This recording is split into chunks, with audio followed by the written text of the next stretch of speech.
Hello friends, నమస్కారం. మీరు చూస్తున్నారు థింక్ టాక్స్ బై యువ. Welcome back to my channel. మీరు చూసినట్లయితే గైస్, దేశంలో చాలా జరుగుతున్నాయి. మీ వరకు వచ్చిందో రాలేదో నాకైతే తెలీదు. But illegal Bangladeshi, illegal Rohingya, అక్రమ బంగ్లాదేశీ, అక్రమ రోహింగ్యాల మీద దేశంలో చాలా వరకు దాడులు జరుగుతున్నాయి. చాలా వరకు యాక్షన్స్ తీసుకోబడుతున్నాయి. 18 రాష్ట్రాలలో ఈ అక్రమ రోహింగ్యాలు 18 రాష్ట్రాలలో విస్తరించి ఉన్నారు. దాదాపు 10 కోట్ల మంది అక్రమ ఇల్లీగల్ బంగ్లాదేశీ రోహింగ్యాలు దేశమంతటా విస్తరించి ఉన్నారు. మామూలుగా అయితే నేను దేశ రాజకీయాల గురించి కానీ రాష్ట్ర రాజకీయాల గురించి మాట్లాడే ఉద్దేశం నాకు లేదు. బట్ ఇది దేశానికి సంబంధించిన విషయం కాబట్టి నేను ఈ అక్రమ బంగ్లాదేశీల గురించి, రోహింగ్యాల గురించి మాట్లాడదలుచుకున్నాను. ఈ అక్రమ బంగ్లాదేశీ, ఈ అక్రమ రోహింగ్యాల నుంచి మీకు ఒక అవేర్నెస్ ఇవ్వటం కోసం నేను ఈ అంశాన్ని ఎంచుకున్నాను. ఈ బీజేపీ ప్రభుత్వం అమిత్ షా గారి సారథ్యంలో ఈ అక్రమ బంగ్లాదేశీల మీద తనిఖీలు నిర్వహించబడుతుంది.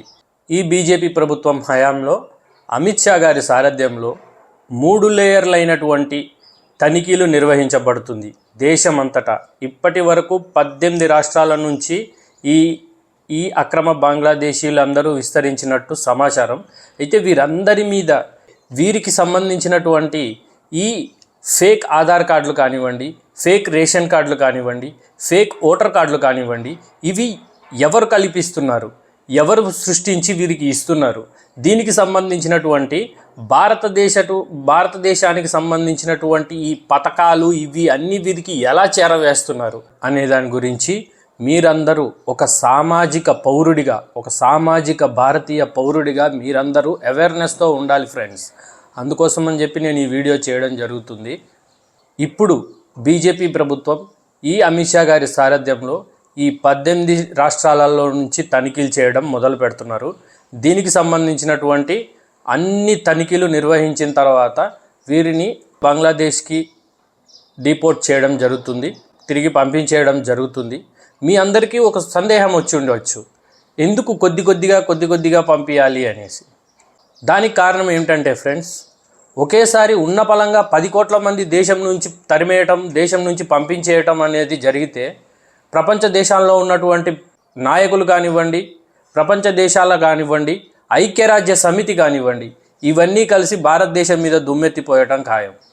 అండ్ దీంట్లో చాలా పెద్ద కుట్రలే దాగున్నాయి. అసలు ఈ అక్రమ బంగ్లాదేశీయులు, రోహింగ్యాలు, మీకు తెలుసో లేదో అక్రమ పాకిస్తానీలు కూడా ఈ దేశంలో నివసిస్తున్నారు గత 10 ఏళ్ల పైనుంచే. ఎందుకంటే వీటిలో ఐక్యరాజ్య సమితి, ప్రపంచ దేశాలు, అంతర్జాతీయ శక్తులు, వీళ్ళందరి కుట్ర అనేది దాగి ఉందని మీరు గ్రహించాలి ఫ్రెండ్స్. అయితే నిన్నటికి నిన్న శామ్ పిట్రోడా అనే వ్యక్తి, కాంగ్రెస్ సీనియర్ నాయకుడు, ఇతను 1990కి ముందు అమెరికా సిటిజన్షిప్, అమెరికా పౌరసత్వంతో అమెరికాలో నివసించేవాడు. మళ్ళీ తిరిగి భారతీయ పౌరసత్వం పొందుకొని మళ్ళీ భారతదేశానికి వచ్చి దేశ రాజకీయాల్లో కాంగ్రెస్ పార్టీలో సీనియర్ మెంబర్గా చేరి తర్వాత నుంచి మళ్ళీ ఇప్పుడు ప్రస్తుతం అతని వ్యాపారాల దృష్టి మీద పెట్టి అతను ప్రస్తుతం అయితే అమెరికాలో నివసిస్తున్నాడు. ఇతను ఏమంటున్నాడంటే, బంగ్లాదేశీలు వస్తే రానివ్వండి, అక్రమంగా వచ్చినా రానివ్వండి, ఏమవుతుంది, బంగ్లాదేశ్ కానివ్వండి, రోహింగ్యాలు కానివ్వండి, పాకిస్తానీలు కానీ వీరందరూ వస్తే రానివ్వండి, ఏమవుతుంది, అక్రమంగా ఉన్నా ఉండనివ్వండి, వీరి మీద ఎలాంటి చర్యలు తీసుకోవద్దు, మహా అయితే భారతదేశ పౌరులకు కొద్దిగా ఆటంకం కలుగుతుంది, ఆ ఆటంకాన్ని ఓర్చుకోండి అని ఈయన అంటున్నాడు. అసలు భారతీయ పౌరులుగా మనం పుట్టినందుకు మనం ఇవన్నీ ఎందుకు ఓర్చుకోవాలి? భిన్నత్వంలో ఏకత్వం, సెక్యులరిజం, ఇవన్నీ భారతీయులకేనా ఇవన్నీ? ఒక్కసారి గమనించండి గైస్. ఇతను ఒక కాంగ్రెస్ పార్టీ సీనియర్ వ్యక్తి.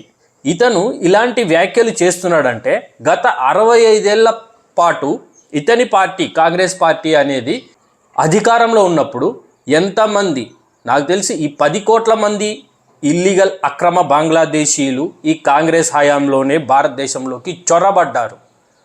రాలేదు, చొరబడ్డారు. ఇలాంటి సమయంలో ఇలాంటి వ్యాఖ్యలు ఇతని నుంచి రావటం పెద్ద ఆశ్చర్యం ఏమీ కలిగించట్లేదు.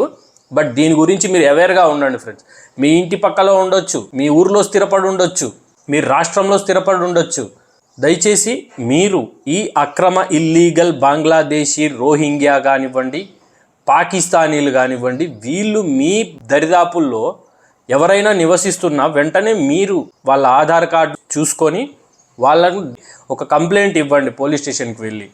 మోస్ట్లీ ఈ అక్రమ బంగ్లాదేశీలు, అక్రమ రోహింగ్యాలు వీరు ఎలాంటి పనులు చేస్తుంటారు అంటే చిన్న చిన్న పనులకు, కార్పెంటర్ పనులు, ఇంట్లో సంబంధించి చెక్క పనులు లాంటివి, కరెంటు పనులు లాంటివి, ఇల్లు కట్టే తాపీ మేస్త్రీల కింద కూలీల పనులు లాంటివి, ఇలాంటివి చేస్తుంటారు వీళ్ళు. మీరు ఎవరికి పని కల్పిస్తున్నారు, మీరు ఎవరిని కాంట్రాక్ట్కి మాట్లాడుకొని ఏ పనిని మీరు ఎవరికి పురమాయిస్తున్నారు అనే దాని గురించి మీరు ఖచ్చితంగా శ్రద్ధ వహించాలి ఫ్రెండ్స్. ఈరోజుకి ఇదే నా వీడియో. దయచేసి please like, share and comment please.